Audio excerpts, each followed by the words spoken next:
So my first job actually was in a movie called Aisha. Lolo working with Bebo, Katrina. It all happened back to back. Actually, before Sonam, I even worked with Aishwarya. You worked with Sonam, you worked with Kareena. Sometimes does it get awkward like talking money? And a lot of people who are not in this industry don't know what a stylist does. Like Ambani wedding, we were styling an average of 6 to 7 people per function. That's crazy. For a newbie who's really getting into the industry. It can start off from 50 grand to then a very established stylist for branded ads can get paid. Unfortunately, in India, there is a lot of bias with women working and then how.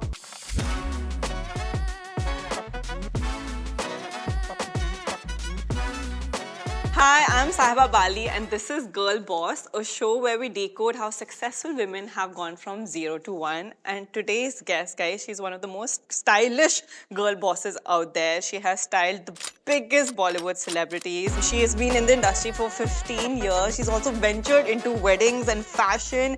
She is Tanya Ghavri. Thank you. I'm very happy to be here. I'm very excited. I'm also very excited. Very interesting name, I must say. Girl Boss, right? Yeah, I love it. Thank you. Makes, I think women feel very empowered, you know, so I think it's always a good feeling to come for. I love this mutual appreciation that women have. You know, when I had to write down a list of people who need to come on this podcast, and you were one of the top because how sweet. I was telling my manager, listen, she is really good. Everyone wants her. I wanted her to be my stylist as well. Oh my God. I'm not very good with flattery, but thank you so much. That's really kind of you. No, you had an amazing journey, which actually is going to be my first question. Yeah. How did styling and your brand as a stylist come, and what was the journey like? I think I was very inclined with design always, you know. So it started off with a feeling that I want to maybe do architecture, which is why I actually studied science. In Jai Hind for 2 years. And while I was doing that, I realized, okay, it's definitely not going to be science. Yeah, it's definitely not going to be doctor or, you know, engineer or any of that. I was always very creatively inclined. So I felt like I wanted to do something in design. Did pass in School of Design in New York. And I think that's where I kind of found my love for fashion. You know, I was very young, obviously. I was in my late teens. But within fashion, of course, there were lots of designers that were coming, you know, as guest faculty and stuff. And I was like, okay, do I want to be a designer? And I think stylist was something that was cropping up at that point. And of course, internationally, there were lots of stylists. But India had Vogue was coming then, and India had Anita Shroff, and we all used to kind of look up to her, whether it was in film or in editorial. When I came back from New York, I also studied at SNDT. So my first job actually was in a movie called Aisha. I love that. The fashion in Aisha was incredible. So Pernia Qureshi, who's actually one of my closest friends now, and I actually just did a podcast with her as well. And she was my first boss, technically. And I worked on the movie Aisha for all the girls. So it was Sonam, Ira Dubey, Amrita Puri, and Lisa Hayden.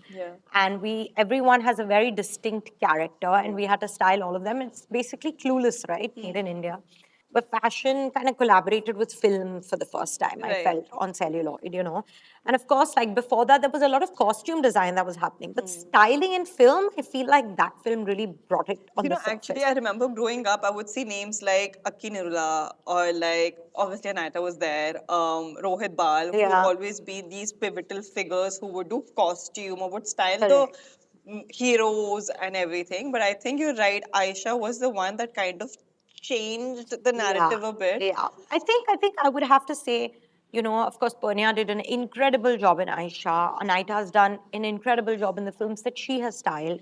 So there have been stylists that have come, you know, that have changed the face of the way styling or fashion has looked in movies, you know. So whenever I got opportunities, I would keep working with stylists because I kind of started realizing this is what I want to do. So I started very early. You know, when I was probably about 20 years old.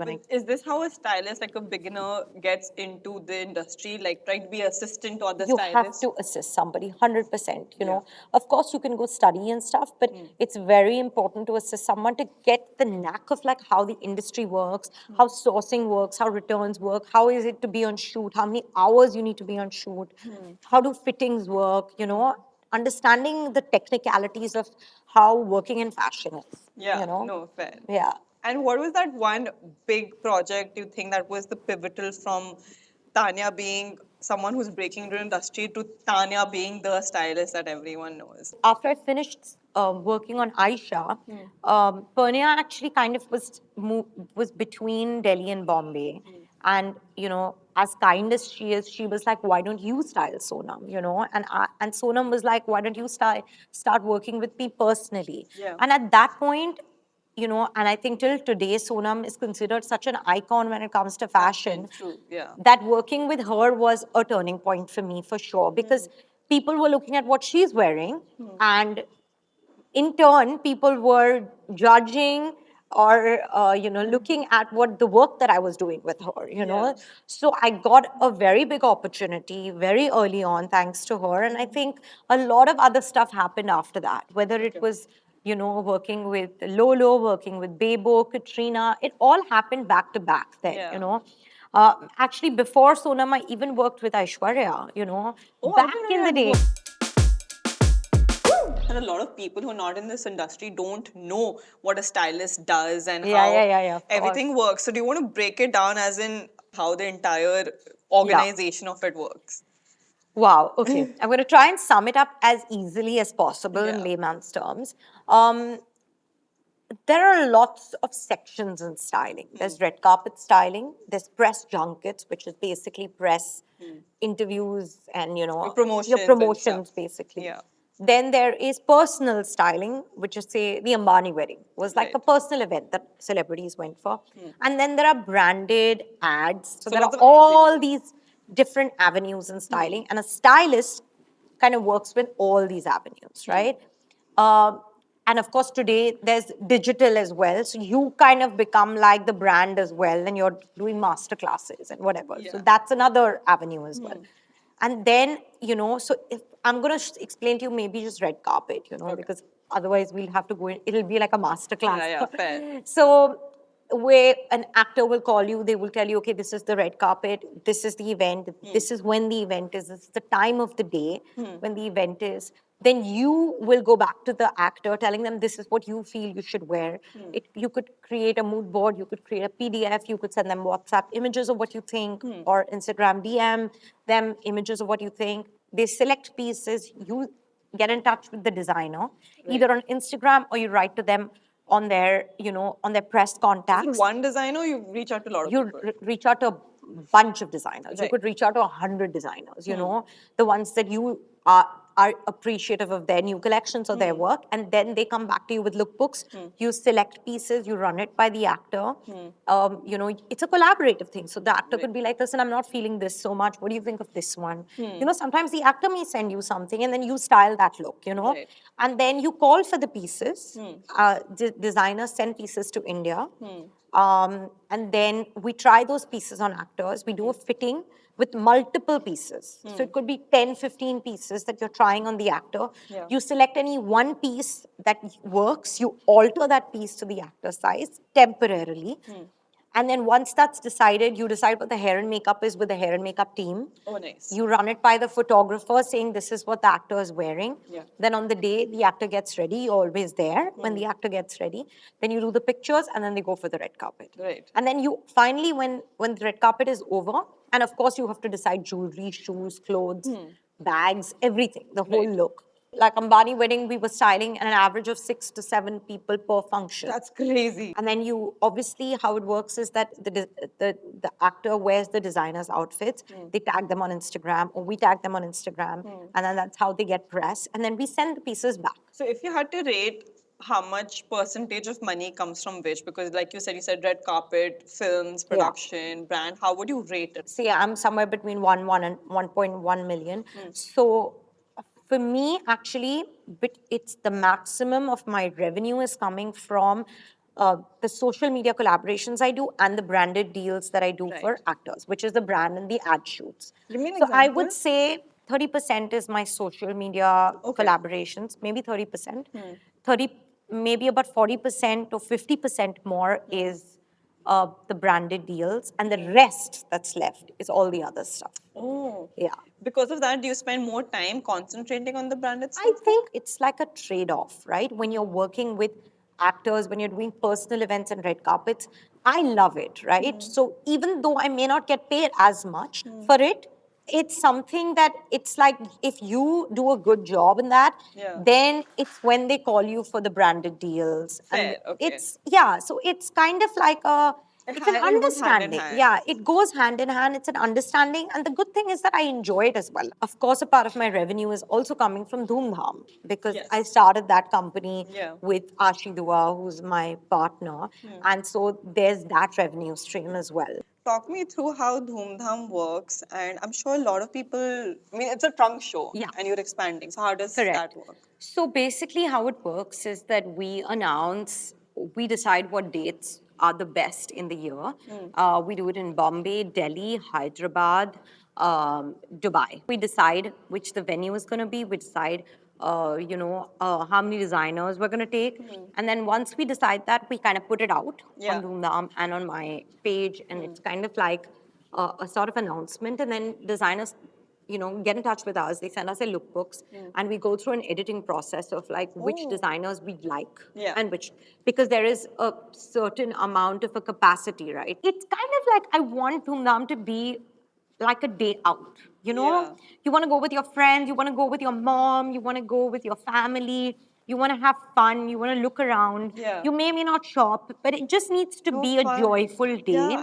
So since we're talking about money, I want to actually talk some numbers also. Of So course. let's take styling, for example. For a newbie who's really getting into the industry to someone who's very senior in this industry, what are the numbers like when you start and when you grow? To give you a much more simplified answer for everyone to understand, from when you start working, it can start off from 50 grand to then a very established stylist for branded ads can get paid anywhere up to 4 to 5 lakhs a day. Okay.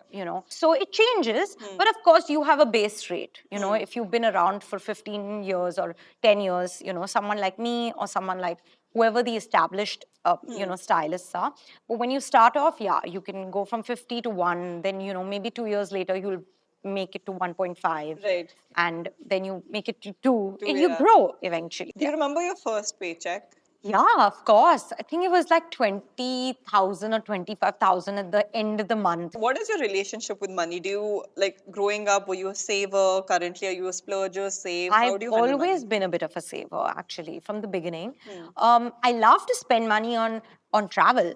That I love to spend money on experiences. I'm very like interested in money compounding and how it works. And Okay. yeah. Have you been so- doing that since a long time? Yeah, since the beginning, actually, since the very beginning. And I think it's come from a little bit from my mom. What do you invest in? Like in stocks and mutual funds? Do you Yeah, have like mutual funds. I have a portfolio manager in Bangalore, in Hyderabad that I met a couple of years ago, and they manage my finances. And then, of course, I use Zerodha actually. you do to yours for your stocks? Yeah, for my stocks Yeah. because, and I have a very dear friend who helps me with that, and yeah, and then I've obviously invested a little bit of money in real estate, and so it's kind of like I have a But it's portfolio diverse. that's diverse. Do you think like it's different when a girl is working constantly, super busy, is hustling, how people perceive her versus if a guy is doing it? Well, unfortunately, in India, there is a lot of bias with women working, and then how you have the biological clock and the time clock, and you're like, okay, now, early 30s, you should get married. Because if it doesn't happen All the now, good guys are all the gonna good guys, we've heard this a lot, many right? times, So many times, constantly. Like, if you don't marry before 35. But this all the talk that used to maybe annoy me earlier, now it's like white noise to me. It's like, because I know myself and I know that no one else is coming to live your life. Whatever you go through, you have to do yourself, hardships, good stuff, happiness, whatever. So I think I've become a lot more aligned. When you become aligned with yourself, then all the other stuff doesn't matter. Do you have a future retirement plan? Like how do you envision your 60s to be? Peaceful. That's a good answer. That's a good Peaceful answer. and happy and healthy. I've had a very hard month, health wise, the last 1 month. So I think I just want peace of mind, happiness for my family, for myself. Yeah. And hopefully, a partner and kids and all of that. Yeah. But we'll see. Now we're going to do something fun. There's a Yes. rapid fire that I want to do with you. Okay, fun. I like rapid fires. Yeah, so just quick questions and you genuinely answer whatever you want. Ready? Yes. Okay. Top tips to quote the right price for your work. I think know your worth, know the worth of your time, have value for yourself, for your time. And I think be a bit, sometimes in the best way possible, don't be too stubborn. Like understand that, sometimes you need to be a little flexible. Yeah. Fair. Yeah. The best look you've done so far. I styled Kareena Kapoor once in a Devar Nil sari with a Christian Lacroix vintage jacket, which was we used as a top, like as a blouse. And she did a layered Amrapali necklace. It was like a 3-in-1 that came together. Yeah. Top 3 career mistakes that you've done. Probably career mistakes. Can't say top 3, bottom 3 career mistakes. Bottom 3, yeah. Points in life where I had ego. I had to drop it because I lost work, I lost clients. Yeah. Extreme overthinking, overstressing, and time management. Financial moves that paid off for you. Starting to save early, starting to realize that people will undercut or people will undercut you, or that people will tell you to underquote to your price. Yeah. And after a certain point I started to let go of work because I realized that this is the price that's worth my time. Top 3 tips for young people who are starting a career or are scared to take risks in their career. I think if you're starting a career, you need to understand that it's going to require patience, lots of hard work. Today, lots of even if you've studied and you've come back, knowledge is infinite. You have to keep there's a lot of knowledge out there, reading, watching podcasts like this. Visual medium. Yeah. So keep educating yourself. And I think experience on field. So whatever you're doing, if you're styling, then working with a stylist, in whatever field that you're working, I think practice makes perfect, right? Yeah. So you got to keep working and you got to keep learning. And I think you got to keep learning till the end of time. Correct me if I'm wrong. If you're a stylist, does this mean that you're a freelancer? Yes, I am. It does. I'm a freelancer. So when I started working with, when I was working with Panya, I was only working with her on Aisha, and after that. And then when I was with Sonam styling her personally, I was only styling her. Right. I was kind of exclusive to her.